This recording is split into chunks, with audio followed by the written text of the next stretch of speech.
infant musicality and musical empathy. Considering we're here for a Bach cantata, I'm going to start in a rather surprising place, with a Schubert lullaby, and with a rather surprising performance, recorded by Elena Gerhardt in 1928.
Did you love the portamento? All those swoops between notes? Maybe you hated it because it's absolutely forbidden today. But in its time, 150 years ago, and maybe a lot earlier than that, people felt portamento to be ideally artistic, intensely expressive, beautiful, and moving. Performance styles change. Over time, they change a lot. Beliefs about what's correct change with them. And because musical identity emerges from the way people sing and play, so the identity of these scores changes. They were not the same pieces 100 years ago. Still less 200 for Schubert or 300 for Bach. The notes may be the same, but the music is different. Portamento is also appropriate in the Schubert lullaby in another way. When we look at these pictures, we don't need sound to know how these carers are talking to the babies.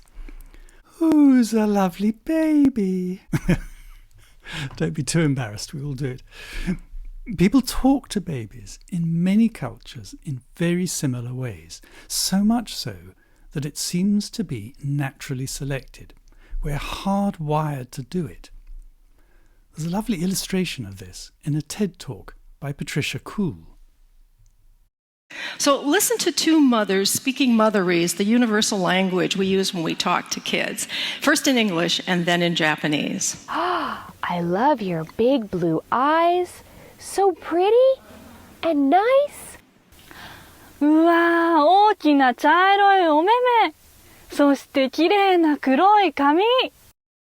And so, especially when they're our own, we've only got to see one of these little imps to find them adorable, to say just as lovingly, "Who's a little monster?" when they're about to tear up our precious copy of Taruskin's History of Western Music. So, what are the constituents of baby talk, and why is it so widespread? There's the swooping between pitches we've already heard. There's also the higher register than for normal speech. We talk to babies up here rather than down here. And as acoustic studies have shown, we use a warmer timbre. All this makes it easier for babies to hear, and we're using sounds that both babies and parents can make. Hence, we feel that we are communicating, even though we have no language in common as yet. What we communicate in these sounds are feelings of interest, warmth, security, love and understanding, all of this without language. And as you've noticed, it's highly musical. Yeah? Spaghetti with chicken?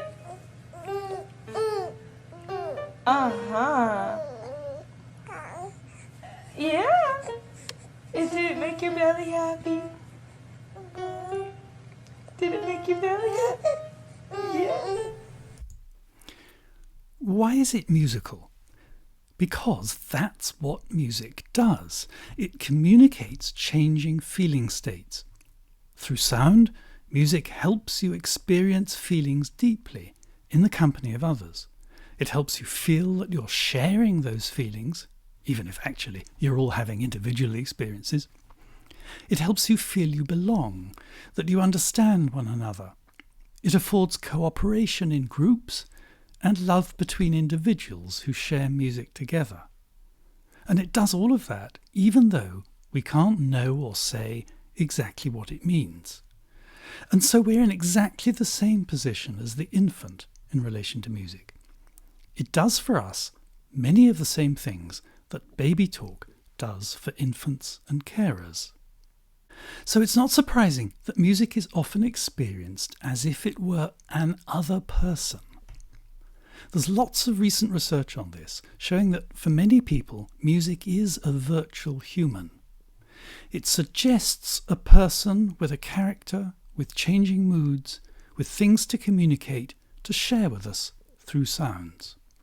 We form a relationship with it. It occupies us and our attention. We align our feelings with it. We may feel too as if we're forming a relationship with the performers who make the music, who in a sense are themselves the music. Of course, they can't afford to feel quite the same about us. They have other, more technical things to focus on in producing these extraordinarily complex actions. But on a good day, something magical can happen when we're all entirely occupied by the music as it sounds.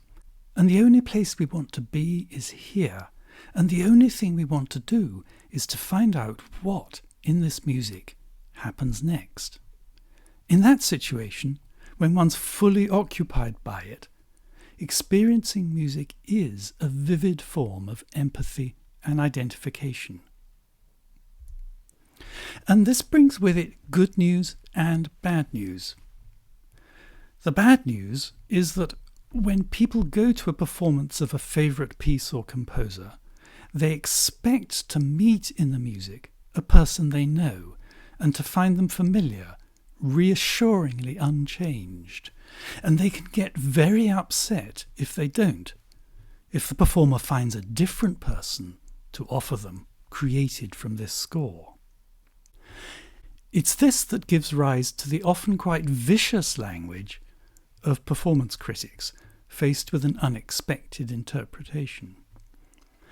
And also the extreme control exercised in the teaching and managing of classical music. Musicians are forced, if they want work, to conform to current norms of style and interpretation. Unlike in theatre, where new interpretations are welcomed, in classical music, you must provide something close to the performance people are expecting. Otherwise, unless you're very famous, you won't get hired again. And consequently, the teaching of classical music has to focus on the persuasive reproduction of standard readings of well-known scores. This is so wrong, because, as we've seen, performance styles change anyway over time. None of these norms is the right one. It's just the one we're used to. People have found these scores moving via quite different sounds from our own. And we discover very soon from listening to much older recordings that we can like all sorts of performance styles and expressivities. For example, here's a Bach cantata you all know, but in a performance style that you may feel is wrong.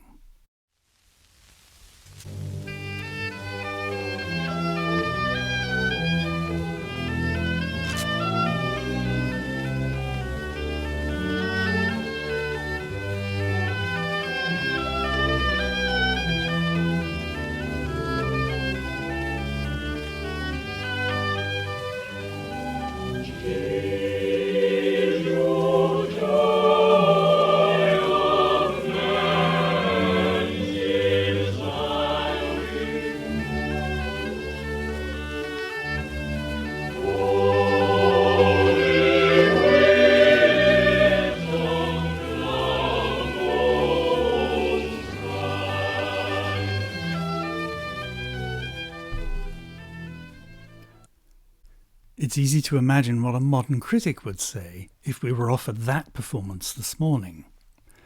There are certainly a lot of differences from current style. The oboe and strings are playing different rhythms, so their offbeats don't coincide.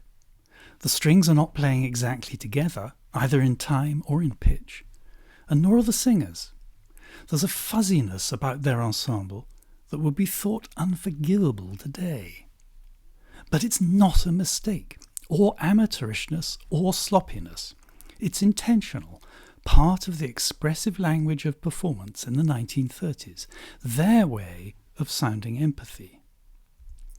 Thinking back to where we began, you may now be wondering, can you even have portamento in Bach? Absolutely you can, and although I don't think we need it, if you want 18th century evidence for portamento, it's there to be found. Here's the earliest recording of the double violin concerto from 1915, and I do assure you that once you're used to the language, it becomes deeply moving.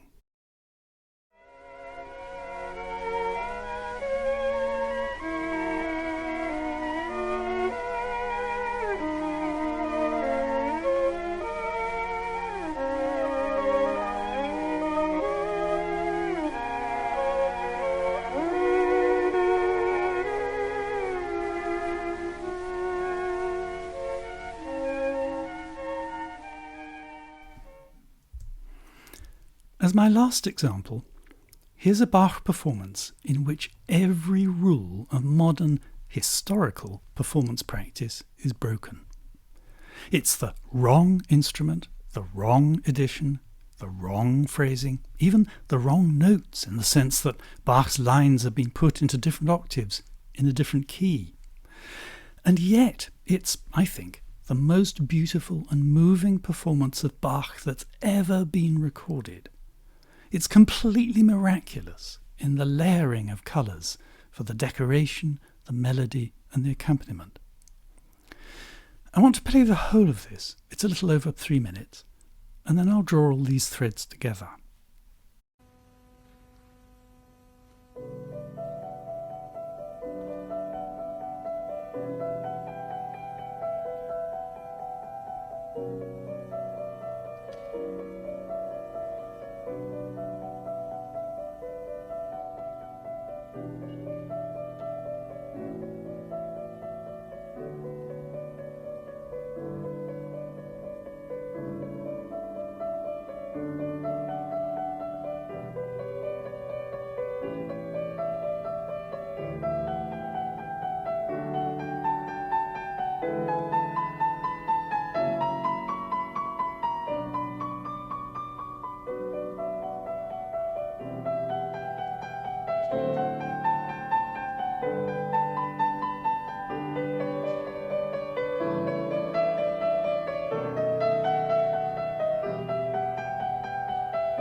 What this shows, and this is the good news, is that different performances we're not expecting, performances that offer us different values from those we subscribe to, offer us the opportunity to exercise empathy with others, musical others, potentially human others. We don't have to refuse to entertain difference. We can welcome these others into our lives. We certainly can't argue that we don't have room for more diverse performances. We can see non-normative music making as an entirely positive opportunity to meet someone other, to learn who they are, how they feel, and in meeting virtual others in music, to exercise our responsiveness to real others. And so we need critics and teachers and employers who are open to these differences, open to a much greater variety of performances of well-known scores. People who can see, as theatre critics see, that the point of a performance is not to do history, to reproduce the past, but rather to make art. Art that fascinates and moves us. All this arises from the two facts we saw at the start, that performance style can and does change massively, and that music allows us to communicate love, security, and understanding. So these are my take-home messages. Infant musicality is still present and still at work in our adult responses to music. We don't need to feel embarrassed by these responses, by their power to move us, nor ashamed of making them audible through intense expressivity in our performances. Music is, among many other things, grown-up infant-carer communication. It helps us feel engaged, understood, loved and cared for, and it helps us show others that we understand, love and care for them. When we hear a performance we're not expecting, of a score we thought we knew, we are offered the opportunity to exercise empathy with people unlike ourselves, and to exercise sympathy with the ways in which they differ from us, as well as with the ways in which those we love change over time. And finally, in times when circumstances challenge us and when intolerance is encouraged, we need music that can do these things for us more than ever. Thank you.